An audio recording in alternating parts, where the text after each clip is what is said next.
ঈশাই জান্নাতীরা যখন জান্নাতে ঢুকবে আল্লাহ তাআলা প্রশ্ন করবেন, ও জান্নাতীরা, এই কোরআনে যত নাজ নেয়ামতের বর্ণনা দিয়েছিলাম তার সবগুলো কি তোমরা পাই টু পাই বুঝে পেয়েছো? জান্নাতীরা বলবে পেয়েছি। হঠাৎ এক জান্নাতি হাত তুলে বলবে, আল্লাহ একটা জিনিস তো পাই নাই। সবাই বলে পাইছি, তুমি পাও নাই। কি পাও নাই? কয় আমনেরই তো পাই নাই। সুবহানাল্লাহ পড়বেন না? আপনাকেই তো পাই নাই। সব দেখলাম, সব খাইলাম, সব দেখলাম, কিন্তু আপনারা তো দেখলাম না। আল্লাহ তাআলা তখন বিশাল জান্নাতের এক কনফারেন্স রুমে সবাইকে বসিয়ে আল্লাহর দিদার মানুষকে দেখাবেন। আল্লাহ তাআলা তার গোপন সৌন্দর্যকে সেদিন জান্নাতীদের সামনে প্রকাশ করে দিবেন।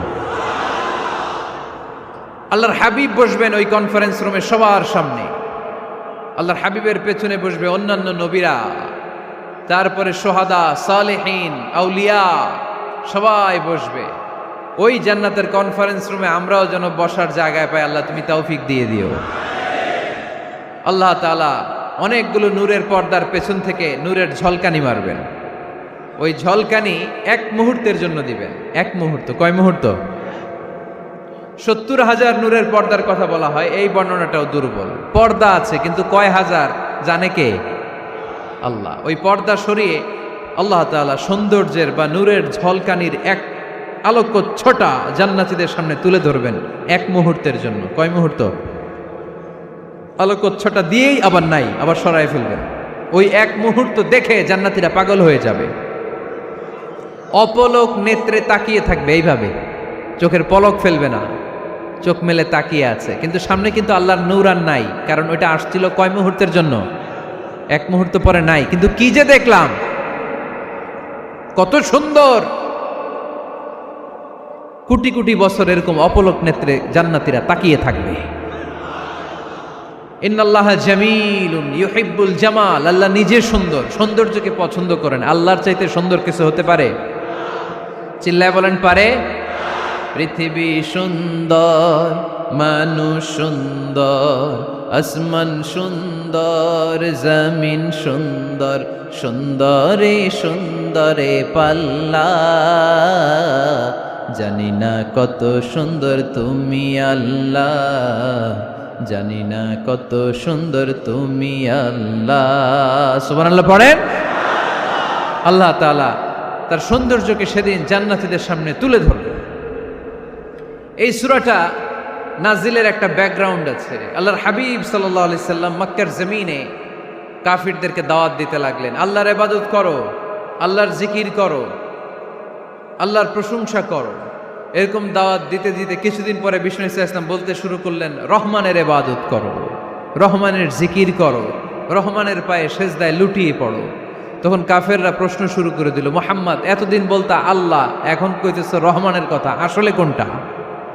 আল্লাহরে তো আমরা চিনি, রহমানরে তো আমরা চিনি না। আল্লাহর দাওয়াত দিচ্ছ, আল্লাহর গুণগান গাইছো, আল্লাহকে আমরা চিনি জানি, কিন্তু রহমানটা আবার কে? সে আবার কবে আসলো, কোত্থেকে আসলো, কবে থেকে আছে, কতদিন থাকবে? রহমানরে তো আমরা চিনি না। ওরা রহমান চিনে না। এজন্য আল্লাহ তাআলা রহমানকে চিনায় দেওয়ার জন্য আর রহমান নামে একটা সূরা নাজিল করে দিলেন। وَإِذَا قِيلَ لَهُمُ اسْجُدُوا لِلرَّحْمَنِ قَالُوا وَمَا الرَّحْمَنُ। যখন তাদেরকে বিশ্বনবী বললেন রহমানের পায়ে সেজদা দাও, রহমানের জন্য সেজদায় লুটিয়ে পড়ো, ক্বালু আমার রহমান, তারা বলল রহমানটা আবার কে? রহমান কে? আল্লাহ চিনি, রহমানরে তো চিনি না।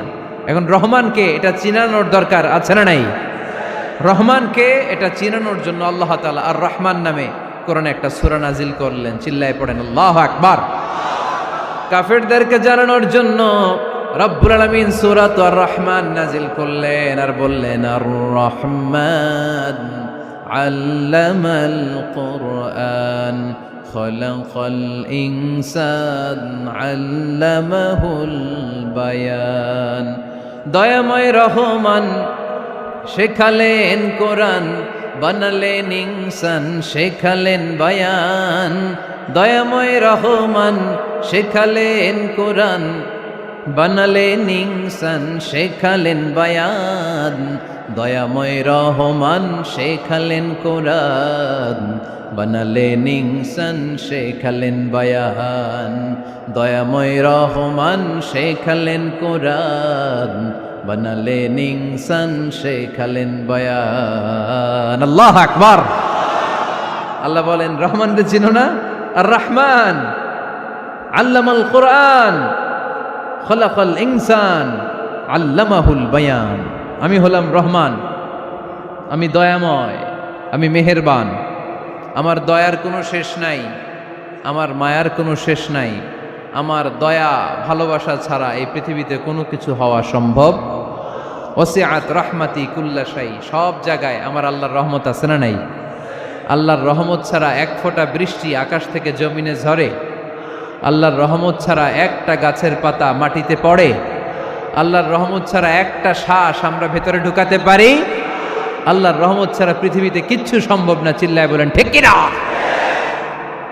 আমার আল্লাহর দয়া ভালোবাসা যে কত বেশি আমরা জানি না, আমরা জানি না। আরশের বুকে আল্লাহ বিশাল সাইনবোর্ডে লিখে রেখেছেন সাবাকাত রাহমাতি গাদাবি, সাবাকাত রাহমাতি গাদাবি। এর মানে হচ্ছে আমার রাগের উপরে আমার দয়া বিজয় লাভ করেছে। সাবাকাত রাহমাতি গাদাবি, আমার রাগও আছে, আল্লাহর রাগ আছে না? আমার দয়াও আছে, আল্লাহর দয়া আছে না? আল্লাহ বললেন আমার রাগও আছে, আবার আমার দয়াও আছে। তবে জেনে রেখো আমার রাগের চেয়ে দয়া বেশি। আল্লাহর কোনটা বেশি? দয়া বেশি। আমাদের পাপ অন্যায় যত বড় হোক, মনে রাখবেন আল্লাহর দয়া তার চাইতেও বড়। নাকি ছোট? আপনি যত বড় পাপ করেন না কেন, আমাদের জন্য আল্লাহর পক্ষ থেকে দয়া আছে না নাই? বনি ইসরাইলের এক লোক সিরিয়াল কিলার ছিল, খালি মার্ডার করতো, সিরিয়াল মার্ডার। একটা, দুইটা, তিনটা, 10টা, 5টা করতে করতে করতে করতে 99টা মার্ডার করেছে। কয়টা? এলাকায় আছে নাকি এরকম কেউ?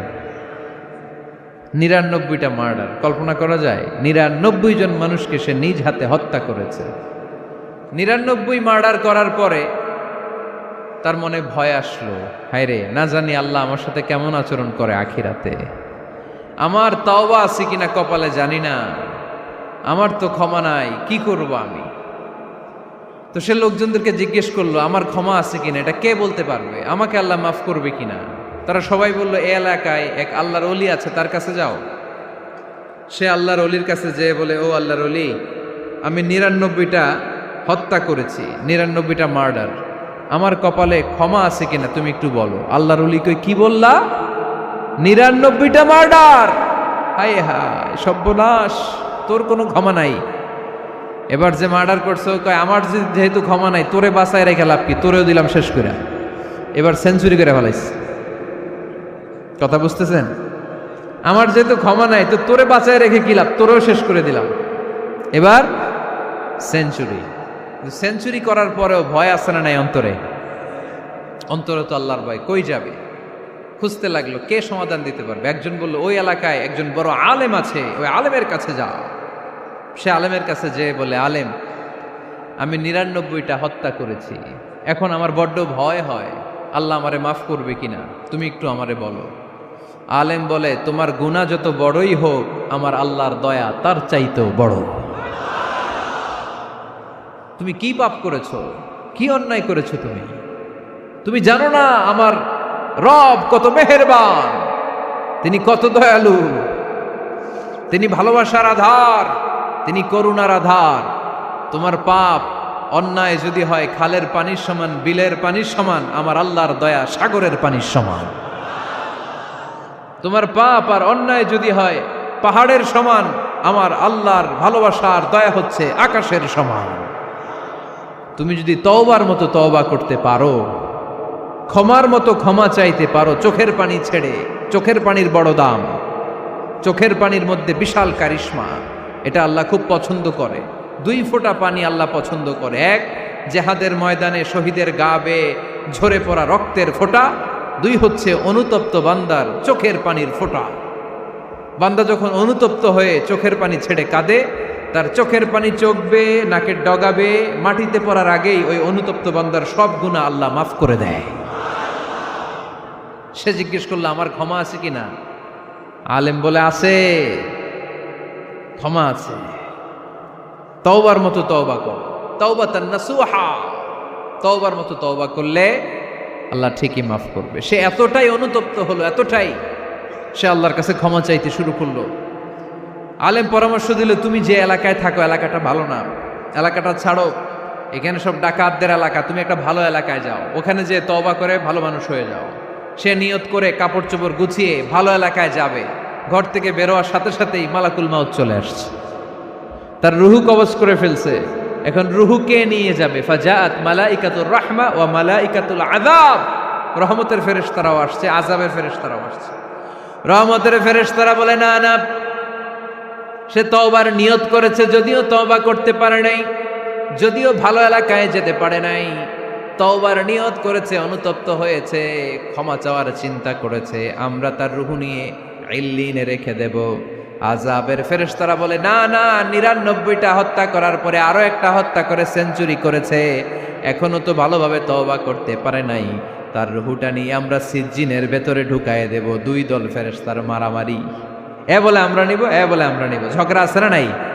আল্লাহ বললেন রাখো রাখো, ঝগড়ার দরকার নাই, এক কাজ করো, যেখানে মারা গিয়েছে ওইখান থেকে ফিতা দিয়ে মাপতে শুরু করো। ভালো এলাকাটা যদি কাছে হয় জান্নাতের ফেরেশতারা নেবে, খারাপ এলাকা যদি কাছে হয় জাহান্নামের ফেরেশতারা নেবে। খারাপ এলাকা তো একেবারেই কাছে, ঘর থেকে বেরোয়ার সাথে সাথে মৃত্যু হয়েছে, আর ভালো এলাকা তো অনেক দূর। আল্লাহ জামিনটারে আদেশ দিলেন, জামিন এই অনুতপ্ত বান্দার জন্য তুই ভালো এলাকাটা কাছে চলে আয়, ভালো এলাকাটার জামিনটা তুই সংকুচিত হয়ে যা। যদিও ঘর থেকে বের হয়েছে একেবারে কাছে, খারাপ এলাকাটা হাজার হাজার মাইল দূরে চলে যা। ফিতা দিয়ে মাপ দিয়ে দেখে সর্বনাশ, ভালো এলাকাটা তো একেবারেই কাছে, খারাপ এলাকাটা অনেক দূরে। আল্লাহর ফয়সালা অনুযায়ী রহমতের ফেরেশতারা তার রূহকে নিয়ে জান্নাতের ভেতরে ঢুকিয়ে দিয়েছে। ৯৯টা হত্যা করার পরে আরো একটা হত্যা করে সেঞ্চুরি, ১০০টা খুন করছে। আপনি কয়টা করছেন? আমি কয়টা করছি?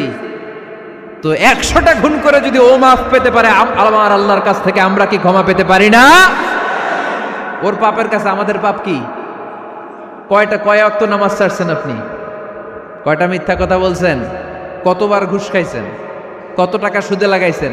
কত অন্যায় করছেন? কত জুলুম করেছেন? মনে রাখবেন, আপনার পাপ, আপনার অন্যায়, আপনার জুলুম যত বড় হোক না কেন, আমার আল্লাহর দয়া তার চাইতেও বড়। এজন্য আল্লাহ নিজের পরিচয় দিয়ে বললেন, আর রহমানু আল্লামাল কুরআন খালাকাল ইনসান আল্লামাহুল বায়ান। আমি রহমান, আমি দয়ার সাগর। আমি কি? আল্লাহ তুমি দয়ার সাগর, রহমানুর রহিম, তোমার দয়ায় পূর্ণ আমার সারানিশিদিন, তোমার দয়ায় পূর্ণ আমার সারানিশিদিন। আলহামদুলিল্লাহ পড়েন। তাহলে বুঝতে পারলাম আমার আল্লাহর দয়ার কোনো শেষ আছে? চিল্লায় বলতে হবে আছে। কয়শো টুকরা? সবাই শুনতেছেন? কষ্ট হচ্ছে তো উত্তর দিচ্ছেন না যে? কত টুকরা করলেন? ১০০। ১০০ টুকরা করে ৯৯ টুকরা দয়া ভালোবাসা আল্লাহ তাআলা নিজের কাছে রেখে দিলেন, আর ১ টুকরা দয়া আর ভালোবাসা আল্লাহ তাআলা গোটা বিশ্বের সবার মাঝে ভাগ করে দিলেন। আমরা সবাই মিলে পাইছি কয় টুকরা ভালোবাসা? উনি রেখে দিয়েছেন কয় টুকরা? ওই ১ টুকরার কিছু অংশ আমিও তো পাইছি, তাই না? আপনি পেয়েছেন, আমরা সবাই পেয়েছি, গোটা বিশ্বের সবাই, আদম আলাইহিস সালাম থেকে শুরু করে কিয়ামত পর্যন্ত যারা আসবে, এসেছিল এবং এখন আছে, সবাই মিলে কয় টুকরা? ওনার কাছে কয় টুকরা? কিন্তু এই ১ টুকরা যে আমরা সবাই ভাগে যোগে পাইলাম, আমাদের ভালোবাসার নমুনা দেখছেন? একজন আর একজনের ভালোবেসে বলে আত্মহত্যা করে ফেলে, আছে না নাই? আছে না? আহা, সালমান শাহ মারা গেছে, এই দেশের কয়েকটা মেয়ে গলায় রশি দিয়ে আত্মহত্যা করছে, শুনছেন? আহা, অমুক সেলিব্রিটির কি হয়েছে, ছাদ থেকে লাফ দিয়ে পরে মাথা ফাটায় ফেলছে। ভালোবাসা আছে না নাই? যারে ভালোবাসে তার নাম আবার ছেলেরা হাতের মধ্যে কেটে কেটে লেখে। শরীয়তপুরে এগুলো নাই, আলহামদুলিল্লাহ। হ্যাঁ, প্লাস দিয়ে লেখে, প্লাস। ধরেন আব্দুল্লাহ প্লাস শামিমা, তো এ প্লাস এস, রক্ত দিয়ে লেখে, রক্ত। আমি অবাক হই, নিডেল, সুই, সুই দিয়ে কেটে কেটে লেখে আব্দুল্লাহর এ প্লাস শামিমার এস। কি ভালোবাসা! এক ভাগ ভালোবাসার ছিটে ফোটা সবাই মিলে পাইছে। এইটা ঠেলা যদি এরকম হয়, তাহলে যিনি ৯৯ ভাগ ভালোবাসা রেখে দিয়েছে তার ভালোবাসা বেশি না কম? দেখেন, ছোট্ট বাচ্চাটা রাতে খেতে চায় না, মা যদি বলে খাও, বলে না, খাবো না। আব্বু অফিস থেকে আসুক, আব্বুর কোলে বসে বসে আব্বু আর আমি একসাথে খাবো। এই ছোট্ট বাচ্চাটা কিছু বোঝে না, কিন্তু তারপরও তার বাবার জন্য ভালোবাসা তার হৃদয়ে ঢুকাই দিছে কে? আপনাদের এলাকায় মুরগি পালেন না আপনারা? মুরগি যখন বাচ্চা নিয়ে হাঁটে, দেখবেন মুরগি ছানা ধরা যায় না, ধরতে গেলেই মা মুরগিটা কি করে? কামড় দিতে আসে। এই ছোট্ট বাচ্চাগুলোর জন্য মা মুরগিটার হৃদয়ের ভিতরে ভালোবাসা ঢুকায় দিল কে? আহা! আমি পত্রিকাতে এমনও দেখেছি, বন্যায় এক মা পানি খেতে খেতে খেতে খেতে খেতে খেতে মরে গিয়েছে, কিন্তু শিশুটাকে একটা বালতির মধ্যে চাপিয়ে মাথায় তুলে ধরে রেখেছে। মা পানি খেতে খেতে নিজের জীবনকে বিলিয়ে দিয়েছে, কিন্তু বাচ্চাটা মরে নাই। বাচ্চার জন্য কি ভালোবাসা! এই ছোট্ট বাচ্চার জন্য মায়ের হৃদয়ে